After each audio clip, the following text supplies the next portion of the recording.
Friends, now let us see political philosophy of Sri Aurobindo. In this presentation, we will discuss about his early life, his entry into politics, his works, his contribution to Indian political thought. Introduction. Sri Aurobindo was lived an eventful life and contributed immensely to the fields of philosophy and politics. According to Romain Rolland, he was a highest synthesis of the genius of the East and the West. He was considered as the prince among the Indian thinkers. The great European philosophers from Homer to Goethe influenced him the maximum during his early period, and the study of Bhagavad Gita, Upanishad and Vedanta had a deep impact on his political thinking. His political thought at the time of his early period consisted of his views on the National Congress and the British rule in India, the concept of nation and the theory of spiritual nationalism.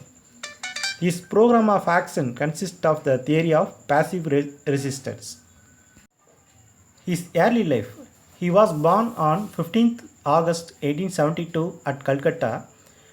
In 1879 to 1893, he was educated at Manchester, London and Cambridge. He learned various classical and modern European languages.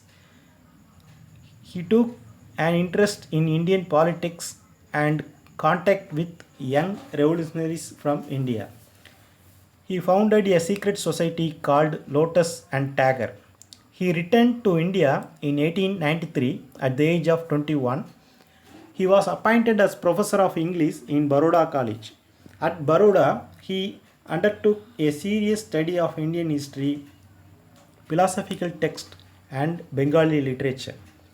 He was impressed by the spiritualism underlying the Indian philosophy and literature. This added a new dimension to his political thinking. In 1906, he served as principal of National College at Calcutta, but he resigned the post in 1907 to join the National Freedom Movement. Entry into politics. In 1905, Bengal was partitioned. This event evoked the strong resentment throughout the country. This base of political activism was very brief. In 1906 to 1910, he also in touch with the revolutionary activities in Bengal.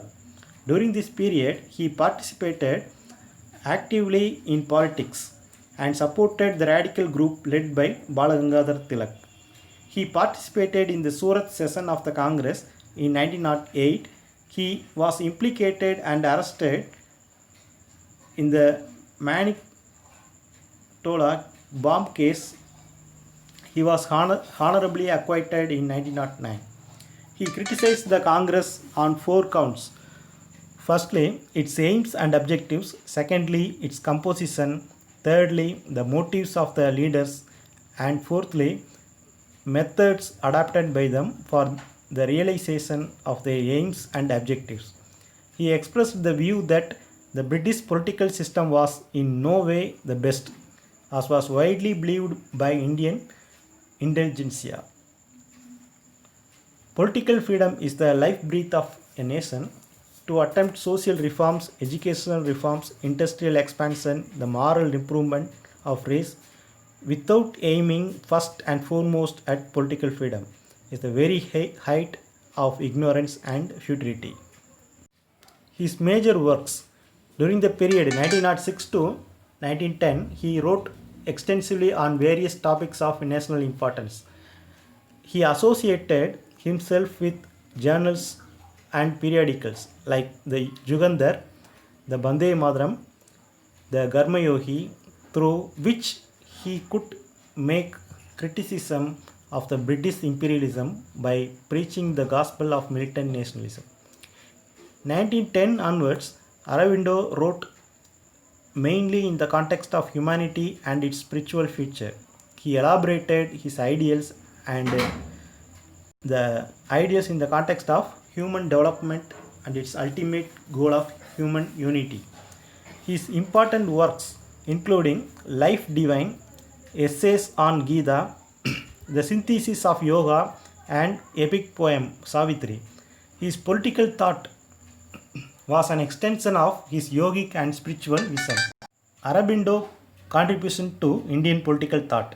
The contribution of Sri Aurobindo to modern Indian political thought may conveniently be summarized under four headings: his concept of spiritual nationalism and divinity of motherland, his exposition of the ideal of complete freedom from foreign rule, his contribution to the theory of boycott and passive resistance, his vision of the high role that India was destined to play in the world affairs, and his ideal of human unity. The bedrock of political philosophy of Sri Aurobindo was his concept of spiritual nationalism and the divinity of the motherland. Conclusion. Aurobindo is criticized as an anarchist as well as a terrorist for his approach and action. He did not approve of blind terrorism against individuals in the manner of a violent anarchist. It was a reaction against the increasingly intolerant and uncivilized way of the British rulers. It was a reaction to British policy and to the partition of Bengal. According to Aurobindo, violence was best avoided but could not be totally prohibited. His theory of spiritual nationalism is a unique contribution to modern thought. His writings inspired the educated youth of his time to take up the cause of national freedom.